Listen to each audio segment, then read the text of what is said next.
Welcome on back, everybody, and welcome to another NFL mock draft on the channel. My name is Absolute Illusion. You can also call me Colton, though. And today we are going to be doing the Baltimore Ravens, who hold the number 27 pick in the 2021 NFL mock, not NFL mock draft. Oh my God! It is 9 in the morning. I'm tired. I apologize. I'm very, very sorry. I'm very, very sorry. But yes. We're going to be doing a 3-round mock draft for the Ravens, as per usual. We're on pick number 27, which means after this, we've got 5 picks left. 28, 29, 30, 31, 30. Yeah, I can't count. I don't know what I'm doing. But yeah, we got 5 picks left after this, and the final episode of this series will be going up on April 28th, and you all know what that means. The NFL draft will be the day after the final episode. Pick 32 will go up on this channel. So be ready for that. I'm super excited. I will be doing a live stream of that. But before we hop in, I got to ask you guys a favor again. I said it in the last episode and the one prior. Before we hop in, please, if you do enjoy this video, make sure you hit the like button and take that just extra second it takes just to hit the subscribe button if you want to see more of the content. It would mean a lot to me. Trying to get as close as I can to 1K subs. Hopefully by my birthday in September is what I'm hoping for. Let's see if we can do that, though. So please, just take the extra second, hit that subscribe button. And with that, let's hop in.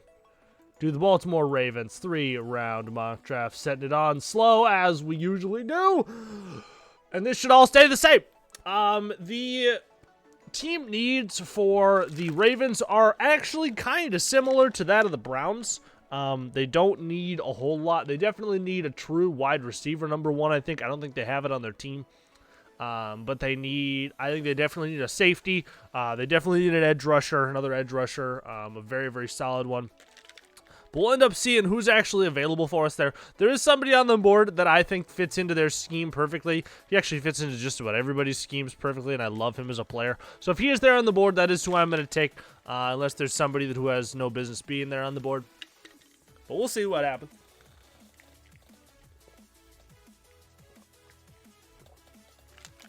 I don't think there's any world where the Cardinals take Elijah Vera Tucker over Najee Harris.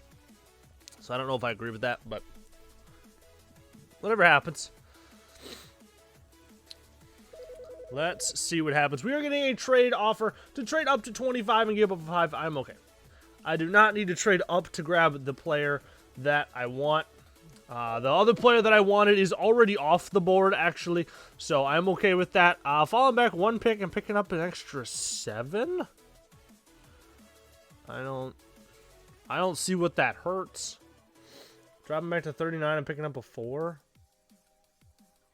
You know what? I'll accept this trade. It's not like I'm losing anything because the player that I want will still be there at 28. So I'll accept it. They end up going Christian Barmore. I like that pick for them a lot. Dropping back to 24. Dropping out of the first round entirely and going all the way to a 6 and gaining a 1 next year. That's a negatory there. Dropping back to 39 and picking up another 4. I'm okay. The main players that I'm going to want are still going to be on the board. The main player I did want, though, is off the board, and that was Trevon Moehrig sitting right here. He ended up going to the Titans. I think that is a possibility that he could definitely go there. But it is what happens at that point.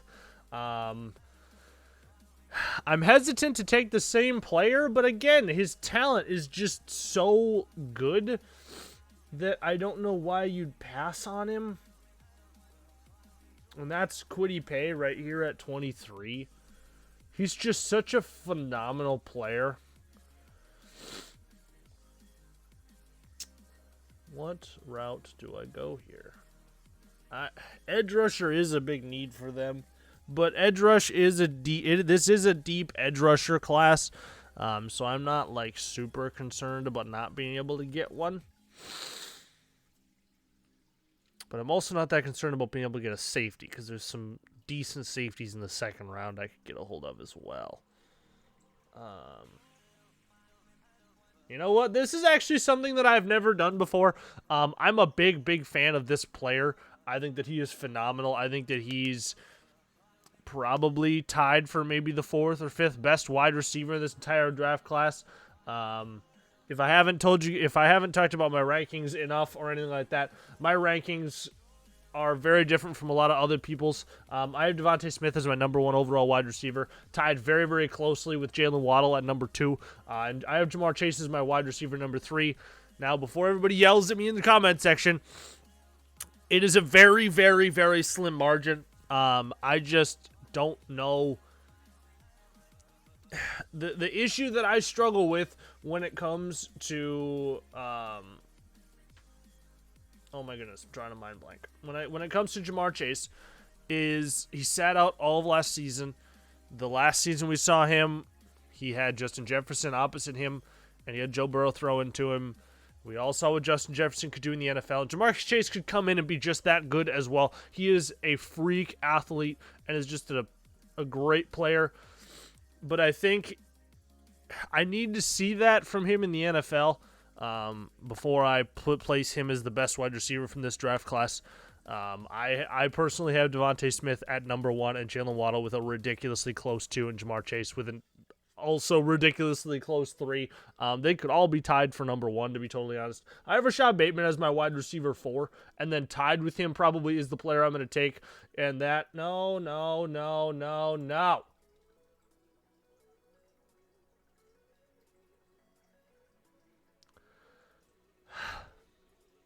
Well, I had my first mess up. What do I do now? What do I do now?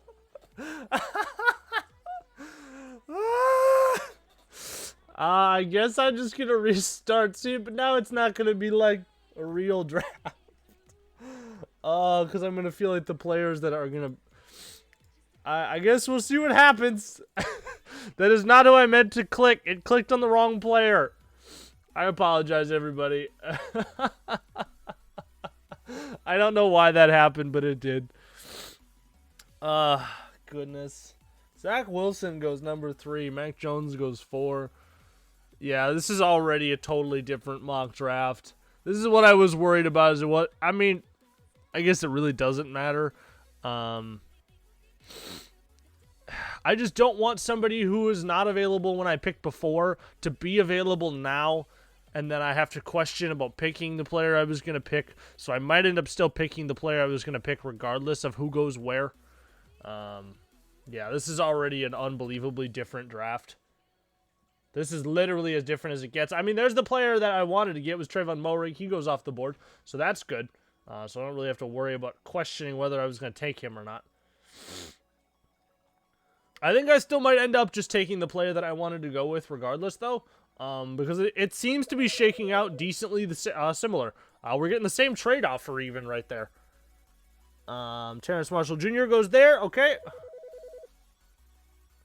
The one difference, though, is I will not pick up that 7th round pick, I don't think, which I guess isn't really that big of a deal. So I just won't be picking at 28. Instead, I'll just be picking at 27, which is where I was going to be picking normally. But I am going to take the same player that I was planning on picking before my whole huge inner monologue went off and I ended up picking the wrong player by accident. And that is Kadarius Toney. Yes, they do have Hollywood Brown. They've got some solid options on offense, but they don't have that true number 1 wide receiver or that guy who you can just count on to make big plays whenever you need him to. They have an amazing tight end in Mark Andrews. I think that Kadarius Toney could be that guy for them. He is a little small, 5'11", 189, but he is such a... He just makes big plays every time he has the ball in his hands, and I love that about him. As I was just talking about earlier, I have him probably tied with Rashad Bateman as my wide receiver number 4, and then Terrace Marshall Jr. after them. But Kadarius Toney is either 4 or 5 in my wide receiver rankings.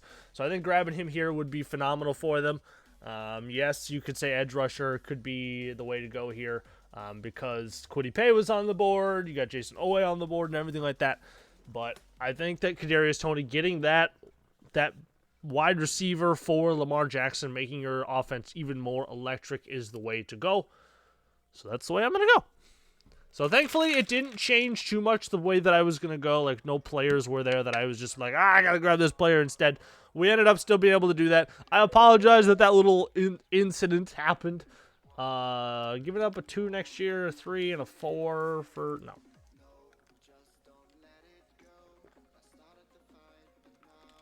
I don't see them making that trade.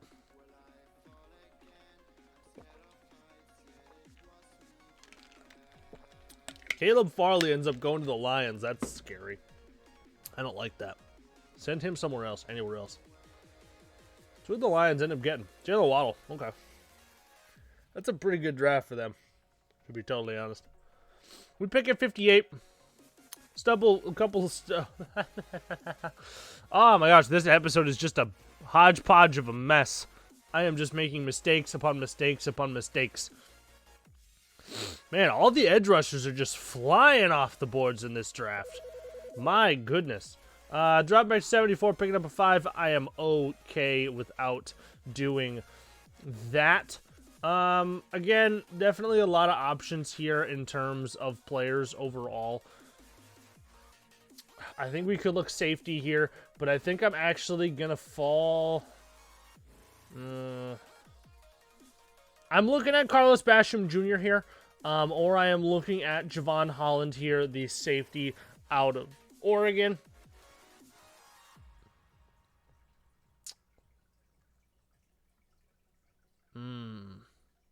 Rondale Moore could have been somebody I look at here, but offensive tackle. Actually, you know what? That's actually the route I might go is Jalen Mayfield, the offensive tackle out of Michigan.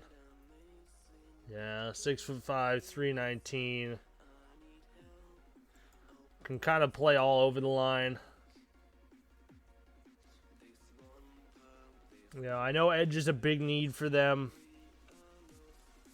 But I think passing on Jalen Mayfield would be a mistake here. So that's what I'm going to take. I'm going to take Jalen Mayfield, offensive tackle out of Michigan. Can play left tackle, right tackle. Has a pretty high ceiling even as a guard. I think he's going to be obviously an offensive tackle in the NFL, though. 3 wide receivers go off the board back to back to back. All right. So we do not pick again, though, until 104.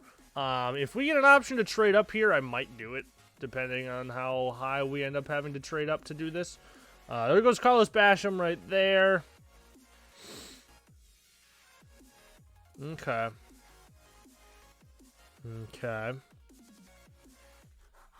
So obviously the other one probably would have played out differently because the players that teams took in the first round, they wouldn't have taken those positions in the second round or third round or whatever. But unfortunately, I accidentally clicked the wrong player. So, sorry. I did not mean to. I apologize. But it happens. It's actually my first time having that happen. I'm actually kind of surprised that that's my first time having that happen. Out of all of the videos I've made so far, I haven't done that as of yet, which I've been very, very surprised by. Amon-Ra St. Brown goes to the Washington football team. That would be an amazing pickup for them because I love Amon-Ra St. Brown. I actually have him as a very early second round type of a player. Trey Smith, Peyton Turner goes to the Vikes, Hunter Long goes to the Bills, and there we are at 104. Okay.